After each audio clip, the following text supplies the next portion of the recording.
Ngayon ang ating i-recap ay isang action thriller movie na pinamagatang Boy Kills World. Ngunit bago ang lahat, please subscribe and click the notification bell upang ma-notify kayo sa aking mga paparating na uploads. Ang pelikula ay nagbukas sa isang dystopian na kaharian, na pinamumunuan ng pamilyang Van der Koy.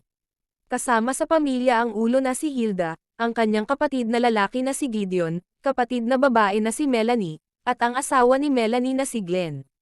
Sila ay kilalang kilala sa pagpaparusa, sa sinumang maglakas loob na magsalita laban sa kanila. Taon-taon, nagdaraos sila ng isang seremonya na kilala bilang The Calling, kung saan ang 12 rebelde ay tinitipon at pinapatay sa live na telebisyon. Samantala, ipinakilala ang isang maliit na bata na nagngangalang Boy, na nakatira kasama ang kanyang ina at nakababatang kapatid na babae na si Mina. Medyo malapit ang magkapatid, at nag-e-enjoy sa paggawa ng mga simpleng bagay, tulad ng paglalaro ng arcade games at panonood ng TV. Sa kasamaang palad, nawasak ang kanilang masayang mundo isang araw, nang mahuli sila ng pamilya Koy. Sa isang seremonya ng The Calling, binaril ang ina at kapatid ni Boy sa harap niya mismo. Pagkatapos ay pinahirapan siya, inalis ang kanyang dila, at ibinitin sa isang puno. Iniisip ni Boy na siya ay mamamatay, ngunit isang shaman ang hindi inaasahang dumating upang iligtas siya. Nang maglaon, natuklasan ni Boy na ang shaman ay miyembro ng kalaban ng pamilya ni Hilda, at kaibigan ng kanyang ina. Tinutulungan siya ng shaman na makayanan ang kanyang trauma, at nagsimulang magturo sa kanya ng martial arts. Araw-araw, nagsasagawa si Boy ng matinding pisikal at mental na pagsasanay, na may layuning patayin si Hilda. Bilang bahagi ng kanyang mahigpit na pagsasanay, kumakain siya ng mga kulisap, at inilibing sa ilalim ng lupa, humihinga sa pamamagitan ng kawayan. Dahil pareho siyang bingi at pipi, natututo din siyang basahin ang labi, para maintindihan ang sinasabi ng ibang tao. Sa panahong ito, labis na nami-miss ni Boy si Mina, na naging support system niya. Pinapayuhan siya ng shaman na kalimutan ang nakaraan, ngunit kahit matagumpay na nakalimutan ni Boy ang karamihan, hindi niya nakakalimutan ang kanyang kapatid. Madalas siyang naghahalusinate sa pakikipag-usap nito sa kanya, na mas nag-uudyok kay Boy na tuparin ang kanyang misyon. Ang eksena pagkatapos ay pinutol sa maraming taon makalipas, kung saan si Boy ay nag-mature sa isang binata, at nakikipag-away sa kanyang mentor. Dahil sa pagsasanay ni shaman, napalakas niya ang kanyang katawan at sa wakas ay malapit na siyang manalo. Gayunpaman, sa huling sandali, siya ay ginulo ng isang guni-guni ni Mina at nagtatapos sa pagkatalo. Nabigo nito ang shaman, at sinabi na hindi pa rin handa si Boy. Isang hapon, pumunta ang dalawa sa bayan, kung saan nakilala ni Boy ang isang cute na nagbebenta ng bulaklak. Inabutan niya ito ng bulaklak, at tuwang-tuwa si Boy na malumanay siyang tretuhin sa unang pagkakataon, sa mahabang panahon. Gayunpaman, ang kanilang matamis na sandali ay naputol, nang lumitaw ang isang sundalo ng gobyerno, at sumalakay sa mga residente. Dumating pala sila para magtipon ng mga tao, para sa nalalapit na The Calling ceremony. Mabilis na nagtago ang shaman at si Boy, nang mapansin nila ang royal family, na pumipili ng mga tao para sa susunod na round ng pagpatay. Maya-maya, galit na sumigaw ang isang babae mula sa crowd, at tinawag si Glenn na isang puppet ng pamilya Koy. Nagalit si Glenn at binaril ang babae, ngunit iba ang kanyang napatay.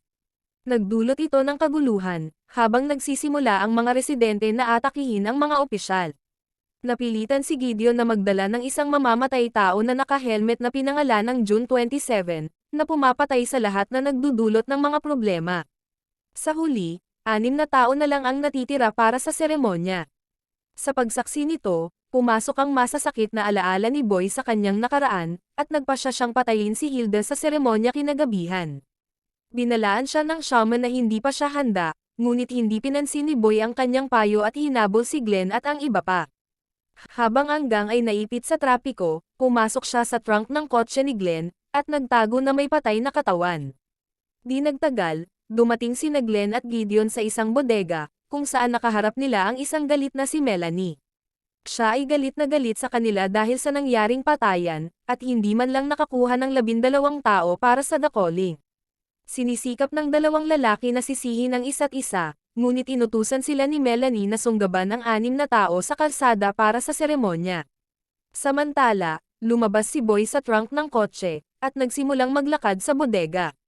Na-distract siya sa vision ni Mina, na naging dahilan upang maharap siya sa mga kawal.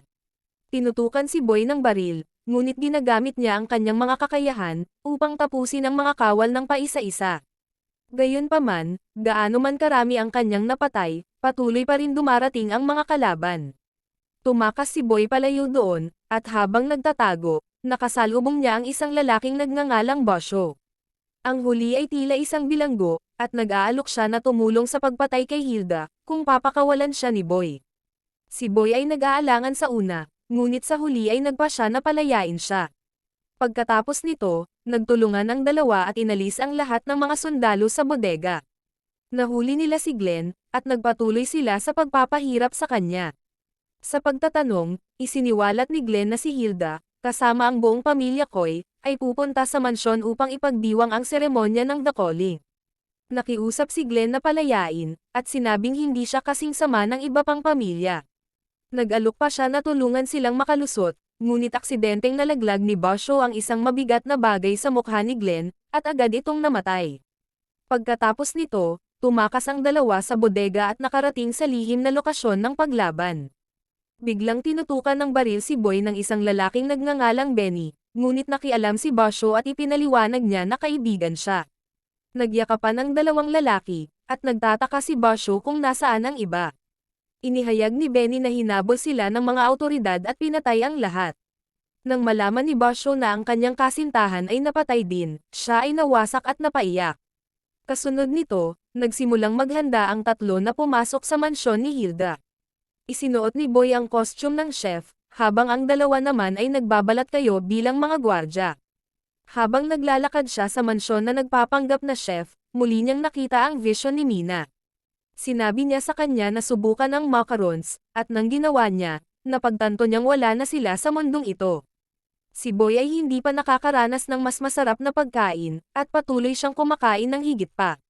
Gayunpaman, mabilis siyang nilapitan ni Basho, at pinaalalahanan siyang huwag magambala. Sa sumunod na eksena, pumunta si Boy sa kusina at tinanggal ang kanyang uniforme. Napansin siya ng ibang mga trabahador, kaya kinuha niya ang mga kutsilyo at nilabanan silang lahat. Gumamit din siya ng cheese grater para masugatan ang kanilang balat.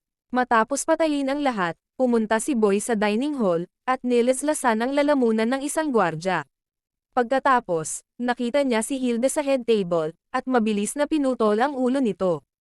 Habang ang iba ay sumisigaw sa takot, hinawakan ni Boy ang pugot na ulo, napagtanto lamang na hindi ito si Hilda. Sa sandaling iyon, nagpakita si Gideon kasama ang mga kawal, at ipinaliwanag na alam niyang may magtatangka na pumatay kay Hilda, kaya naglagay siya ng bitag na ito. Pagkatapos ay ipinatawag niya si June 27, na nagsimulang labanan si Boy. Nagpatuloy ang palitan ng suntok ng dalawa, hanggang sa makaangat si Boy at tanggalin ang helmet nito. Na-distract si Boy nang nakita niya ang totoong mukha nito, at mabilis siyang natumba. Maya-maya, nagising si Boy na nakagapos sa isang upuan, at nasa harapan niya si June 27. Tinanong niya sa kanya ang lokasyon ng shaman, at nangako na palayain siya kung tutulong siya. Gayunpaman, ayaw ni Boy na ipagkanulo ang kanyang mentor, kaya umalis na bigo ang babae. Ilang sandali pa, nilapitan siya ni Gideon at ibinunyag na natatakot si Hilda sa shaman, kaya patuloy itong pumapatay ng mga inosenteng tao. Sinasabi niyang pagod na siya sa lahat ng pagdanak ng dugo, at gusto na niyang matigil na ito. Nakiusap si Gideon kay Boy na padaliin at hiningi ang address ng shaman, ngunit muli itong tumanggi. Nang walang ibang opsyon, nagpa siya si Gideon na dalhin siya sa execution room. Maya-maya, nakatali si Boy at nilagyan ng shock collar ang leeg niya. Nilapitan siya ni Melanie at sinabing nagkamali siya sa pagpatay sa kanyang asawa. Pagkatapos ay ipinahayag niya na gagawa siya ng isang halimbawa sa kanya at dadalhin siya sa set. Hindi nagtagal, lumabas si Hilda sa entablado at nagsimulang magbigay ng talumpati. Nagsimula ng maayos ang lahat, ngunit naging mentally unstable si Hilda, at itinutok ang baril sa karamihan. Ngunit bago siya makapagdulot ng anumang pinsala, si Melanie ay nagmamadaling lumapit sa kanya, at nilayo siya roon. Kasunod nito, nagsimula ang seremonya, at ang mga kawal ay nagsimulang pumatay ng mga tao ng sunod-sunod. Habang nakatali ang kanyang mga kamay, nakaramdam ng takot si Boy, at napagtanto niyang hindi siya makakawala. Ngunit ilang segundo ang nakalipas, naalala niya na palihim na inabot sa kanya ni Gideon ang isang scalpel kanina. Ginamit ito ni Boy, upang matagumpay na putulin ang kanyang tali at tumakas. Ngunit handa si Melanie para dito, at inactivate niya ang electric collar. Pagkatapos ay binuhat ng grupo ng mga lalaki si Boy, at inilagay sa isang mesa. Isang lalaking nakadamit ng kambing ang lumitaw, at naghahanda na patayin siya gamit ang martilyo. Ngunit bigla nitong inatake ang ibang mga lalaki, at siya ay nahayag na si Basho. Lumitaw din si Benny sa entablado, at iniabot kay Boy ang isang brass knuckle gun. Pagkatapos ay nagtulungan silang tatlo, at nilabanan ng sama-sama ang mga sundalo. Sa gitna ng kaguluhang ito, lumapit si Melanie sa entablado at sinubukang barilin si Boy, ngunit pumasok si Benny at siya ang natamaan. Ginamit din ni Melanie ang pagkakataong ito para barilin si Basho. Nagmamadaling umakyat si Boy sa entablado, at agad niyang hinarap si Melanie, sa pamamagitan ng paggamit ng pineapple mascot bilang panangga. Pagkatapos ay tinali niya si Melanie sa isang upuan, ngunit sinasabi niyang mapapalaki lamang nito ang kanyang mga rating sa telebisyon. Hinahamon siya ni Melanie na gawin siyang martir sa live television. Dahil dito, hinampas ni Boy ng isang kamera ang kanyang mukha, at agad siyang namatay. Kasunod nito, lumabas si Boy sa hallway, at nadiskubre si Gideon na nakahiga sa sahig. Inihayag ni Gideon na binaril siya ng kanyang kapatid na si Melanie dahil sa pagtataksil. Binigay niya kay Boy ang susi card, na magbibigay sa kanya ng access sa bunker kung saan nagtatago si Hilda. Papatayin na siya ni Boy, ngunit lumitaw ang vision ni Mina at inutusan siyang huminto. Gayunpaman, tumugon si Boy na hindi siya totoo, at patay na ang kanyang kapatid na babae. Sa sandaling sinabi niya ito, nawala ang vision ni Mina, at pinatay niya si Gideon. Pagkatapos ay pumunta siya sa bunker, kung saan nagtatago si Hilda. Lumitaw si Hilda sa screen ng pinto, at nagbabala na kung pumasok si Boy, mamamatay siya para lamang sa wala. Gayunpaman, iginiit ni Boy na hindi ito para sa wala, at ipinakita sa kanya ang isang guhit ni Mina mula sa kanilang pagkabata. Nagulat si Hilda sa larawan at biglang pinutol ang live feed. Kasunod nito, binuksan ni Boy ang pinto ng bunker, at isang grupo ng mga sundalo ang humarap sa kanya. Ngunit nakakagulat na hindi sila bumaril, at ipinahayag ni June 27 na hinihintay siya ni Hilda. Binaba ni Boy ang kanyang espada at pumasok sa isang marangyang sala. Doon ay natigilan siya nang makita ang sarili niyang pagkabata, sa malaking larawan ng pamilya Koy. Sa sandaling ito, bumabalik ang mga alaala, at sa wakas ay naalala niya na si Hilda ang kanyang ina. Agad siyang niyakap ni Hilda, at sinabing matagal na nila siyang hinahanap. Sa isang flashback, makikita na si Boy ay sumasali sa The Calling, hindi bilang isang biktima, kundi bilang siya ang papatay. Binigyan siya ng baril ng kanyang ina, at pinilit siyang barilin ang shaman at ang kanyang pamilya. Ang natatakot na si Boy ay nagpaputok ng walang kabuluhan, at napatay niya ang asawa at anak na babae ng shaman. Pagkatapos ay nagmamadali siyang tumakas sa eksena, at sinamantala rin ng shaman ang pagkakataong ito para makatakas. Pagkatapos, pumunta si Boy sa kakahuyan, kung saan siya natagpuan ng shaman. Pagkatapos ay ginawa ng shaman ang lahat, upang makalimutan ni Boy ang kanyang pagkakakilanlan.